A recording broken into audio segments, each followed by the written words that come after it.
Joining today from the Department of Ag, Trade, Consumer Protection is our friend Michael. He returns. Today we're going to be talking about the prevention of senior scams as it is Elder Abuse Awareness Month. And I love bringing this topic back. When I first started even with you guys years ago and just learning myself as we went on to do these interviews, I always assumed that the target was elders were the target of a lot of scams, and that was the case for a long time. That kind of has shifted quite a bit over the years. Nevertheless, though, we still got to talk about protecting our elders from anything. So I think as we turn and look at preparing for this month, what does DATCP look at as far as protecting the elder? And I know you guys got a slew of great resources out there. But we do have a lot of resources, and you hit on a couple key things. The first is where the scammers are targeting and who they're targeting. And you're right, there are certain demographics that maybe get targeted a little bit more, but the true answer is they're targeting everyone because everyone has the ability to be contacted.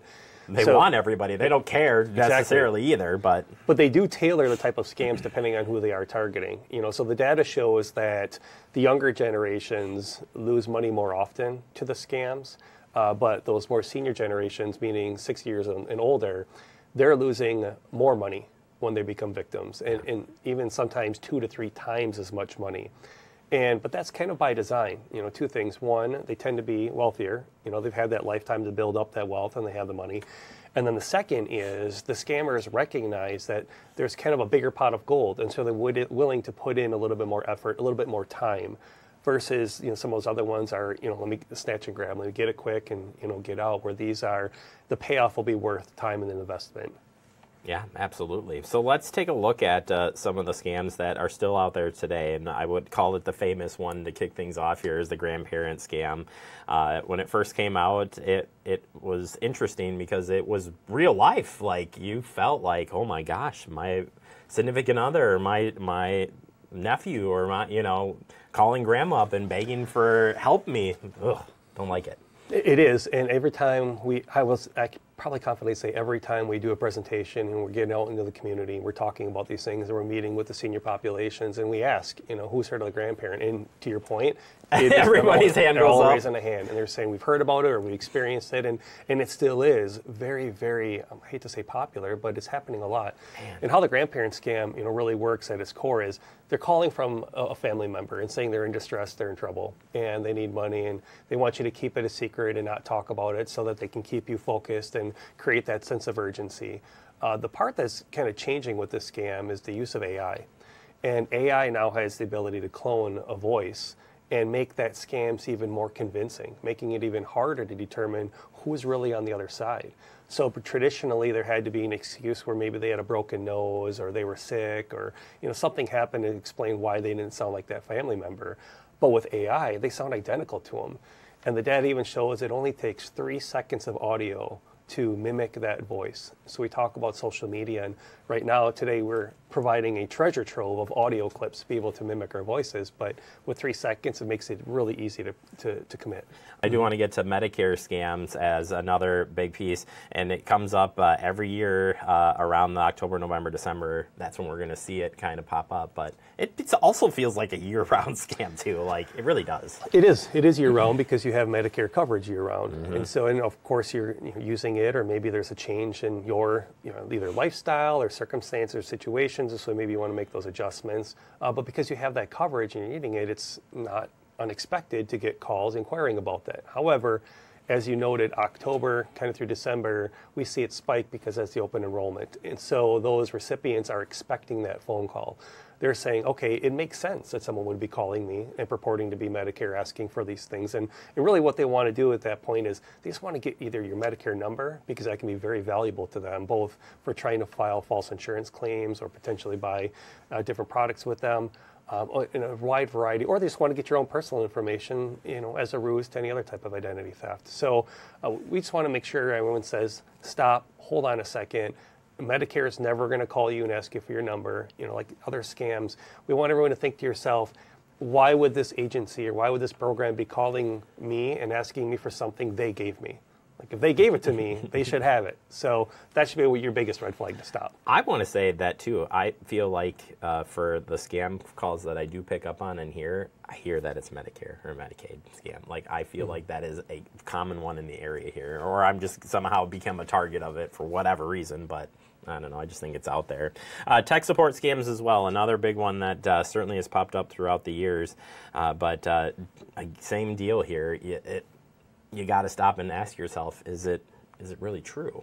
Yeah, and it's tough because the messaging when that pop-up shows up, it seems very urgent and severe and dire, and they do that by design to create that emotional response. But it's telling you, hey, either your computer has a virus or it's infected, or it's telling you your personal information has been compromised and you need to do one of two things. Either click on this link to find out more about it, or call this phone number to try and get help to remedy the problem. And in both of those, that's where the danger starts. If you click on the link, sometimes it'll infect your computer, with malware, or it's going to even take control of your computer.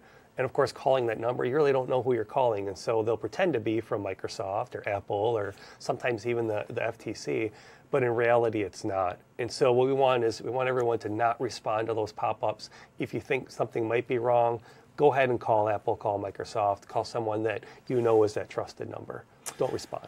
Finally, real quick here, Michael, put you on the spot, but I want to make sure we get all the information in here. Yeah. Is just if somebody has experienced a scam or whatever, and you are talking with somebody, you're actually given some guidance this year to actually talk with people about possible scam. And you really don't want to put somebody down. You really want to help people. If something has happened to them, you're like, well, that's silly, or it doesn't really set up for a good conversation. So if you are working with somebody that has maybe had something happen to them or whatever, what would you recommend for working through that process together? The first thing is to stop yourself, catch yourself from doing what you just said. Like, how could you? Like, why did you? And recognize and understand that you weren't there. Also, you're not them. You don't know necessarily what was said, what was happening at the time, how convincing they were. All of these things we're seeing, there is no longer only dumb people fall for these scams. Even you could have the most experience and understanding with them. And what we want you to do is take that understanding and kind of lead with that empathy. Don't lead with the judgment. Catch yourself on saying, well, I can't believe you fell for this. It should be that sucks. And then also changing the narrative. Let them go ahead and explain it, because it takes courage. It's difficult to admit that you fell for something because you feel foolish. You don't want that to happen. So let them get it out. But then also validate that they were scammed. Okay, they didn't fall for anything. The scammer's the one to blame, not them. And so making sure you focus and reinforce that shift of blame for them, that it's the scammer who did it. And then let them know this is what we're going to do. Help them figure out what the next steps are to recover. Maybe they fell or potentially identity theft. They can contact the Bureau of Consumer Protection, and then we'll help them get that fixed. If they maybe fell for financial, calling either the credit card or the bank, but just help them walk through the next steps so that they can feel like, all right, I'm fixing it. Maybe there was something that was a problem, but we're fixing it, and that's the important part. Yeah, it's not time for pointing fingers. It's time for action and trying to protect whatever is going on and trying to find solutions. And guess what? You can find solutions at DATCP. Michael has already mentioned this, going to the DATCP's website. But truly, you want people to check in with you. You want people to report these things. And more importantly, there's a lot of resources there that cover a lot of different areas. So you got to get over there and check it out. You do. You can visit our website at datcp.wi.gov. Not only will you find the resources to help you on the front end, you'll find some resources to help you if something goes sideways, but then you said something really important. It's also reporting it. On our website, you can file a complaint.